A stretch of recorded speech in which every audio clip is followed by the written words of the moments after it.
मेरा नाम है हरिया, मैं काम करता हूँ बहुत बढ़िया, खाता हूँ खाना और रोज गाता हूँ गाना। अरे यार, आज तो बहुत देर हो गई। इस खतरनाक जंगल को देखकर तो मेरे हाथ पैर ठंडे हो गए हैं। अगर मैं वक्त पर गांव नहीं पहुंचा तो मालिक बहुत नाराज हो जाएंगे।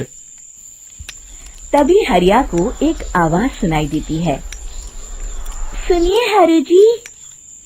अरे, ये आवाज किसने दी? तभी हरिया को सामने कुछ दूर एक औरत खड़ी दिखाई देती है। अरे भाई, ये औरत अकेली इतनी रात को इस जंगल में क्या कर रही है? चलकर पूछना पड़ेगा। फिर हरिया अपनी बैलगाड़ी उस औरत के सामने लाकर रोक देता है और उससे पूछता है। अरे सुनिए, आप इतनी रात को इस खतरनाक जंगल में अकेली क्या कर रही हैं? तभी वो औरत मीठी आवाज में कहती है, अरे हरु जी, आप आ गए। मैं कब से आपका इंतजार कर रही थी। वैसे तो यहाँ से काफी लोग गुजर चुके हैं, लेकिन मैं खास आपका इंतजार कर रही थी। अच्छा, तुम सच कह रही हो? मुझे तो यकीन नहीं हो रहा है। वो क्या है ना, आज तक किसी ने मुझसे इतने प्यार से बात नहीं की। हाँ हाँ हरु जी, मैं सच कह रही हूँ। अब देर मत करिए और जल्दी से मुझे मेरे घर तक छोड़ दीजिए। हाँ हाँ, कौन सी बड़ी बात है, अभी छोड़ देता हूँ। आप मेरे पीछे बैलगाड़ी में बैठ जाइए और मुझे रास्ता बताते चलिए। फिर वो औरत हरिया की बैलगाड़ी में बैठ जाती है और हरिया बैलगाड़ी हाँकता हुआ आगे चल पड़ता है। फिर उस औरत के बताए हुए रास्ते पर चलते चलते हरिया बैलगाड़ी लेकर एक काली गुफा के आगे आकर रुक जाता है। हरिया उस औरत से पूछता है, हाँ देवी जी, आपका घर कहाँ है? यहाँ तो एक गुफा के अलावा और कुछ नहीं है।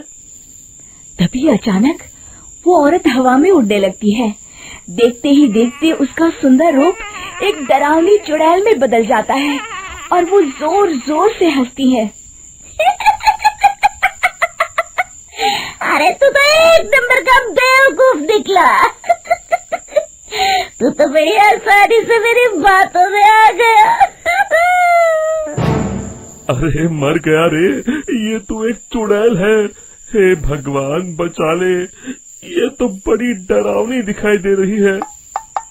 और फिर अगले ही पल हरिया की बैलगाड़ी में रखा सारा सामान हवा में उड़ता हुआ उस काली गुफा के अंदर चला जाता है और वो चुड़ैल भी उस गुफा के अंदर जाकर कहीं गायब हो जाती है। हरिया ये नजारा देख बुरी तरह घबरा और परेशान हो जाता है। अरे, ये चुड़ैल तो मेरा सारा सामान लेकर गुफा में गायब हो गई। अब क्या होगा? अगर मैं गांव खाली हाथ गया तो मालिक मेरी अच्छी खबर लेंगे। मेरी इस बात का कोई यकीन भी नहीं करेगा। फिर आखिर वही हुआ। हरिया के मालिक चंपक सेठ को हरिया की किसी भी बात पर रत्ती भर भी यकीन नहीं हुआ। चंपक सेठ को लगा हरिया झूठ बोल रहा है और उसने ही लालच में आकर सारा सामान हड़प कर लिया है। फिर हरिया को बेईमान समझकर चंपक सेठ उसे काम से निकाल देता है। अगले दिन अपनी दुकान में परेशान बैठा चंपक सेठ गुस्से में बड़बड़ाता है। अरे, दुकान में तो सामान बिल्कुल भी नहीं है। अब मुझे ही शहर जाकर सामान लाना होगा। फिर वो अपनी बैलगाड़ी लेकर शहर चला जाता है। शहर से सामान लेकर जब चंपक सेठ वापस गांव लौट रहा होता है, तभी उसे एक आवाज सुनाई देती है। चंपक जी, ओ चंपक जी। अरे, ये तो कोई मेरा नाम लेकर मुझे पुकार रहा है। फिर उस रास्ते में वही औरत खड़ी दिखाई देती है। फिर क्या था, हरिया की तरह चंपक सेठ भी उस औरत के पास अपनी बैलगाड़ी लेकर जाता है और वो भी उसकी चिकनी चुपड़ी बातों के मुंह जाल में फंस जाता है। फिर चुड़ैल उसे भी अपनी गुफा तक ले जाती है और उसका सारा सामान लेकर गुफा में गायब हो जाती है। बेचारा चंपक सेठ लाचार होकर खाली हाथ गांव लौट आता है। फिर ये उस जंगल में रोज की बात हो जाती है। जो कोई भी शहर से कुछ लेकर गांव की तरफ लौटता, वो चुड़ैल उसे बेवकूफ बनाकर उसका सारा सामान लेकर गुफा में गायब हो जाती। एक दिन हरिया एक लकड़हारे को उसी जंगल की तरफ जाते हुए देखता है। फिर हरिया उसे रोकते हुए कहता है, अरे भाई, क्यों अपनी मौत को दावत दे रहे हो? मेरी बात मानो, आगे जंगल में मत जाओ, वहाँ एक बड़ी भयानक चुड़ैल रहती है।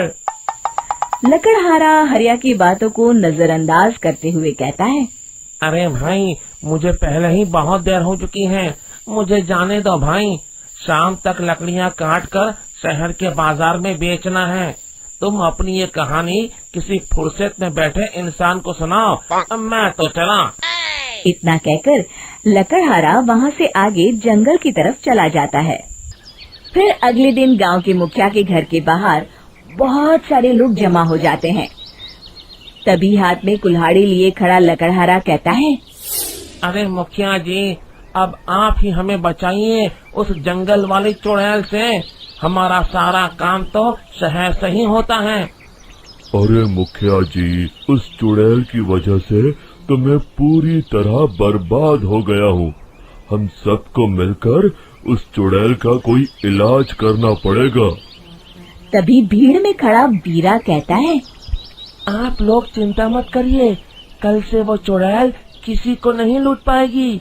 मेरे पास एक बहुत अच्छी तरकीब है। तभी चंपक सेठ उसका मजाक उड़ाते हुए कहता है, अरे तेरा नाम वीरा है तो क्या हुआ? तूने अभी उस चुड़ैल को देखा नहीं है? जाकर अपना काम कर, बड़ा आया। तब मुखिया जी कहते हैं, नहीं चंपक सेठ, मुझे लगता है हमें इस लड़के को एक मौका देना चाहिए।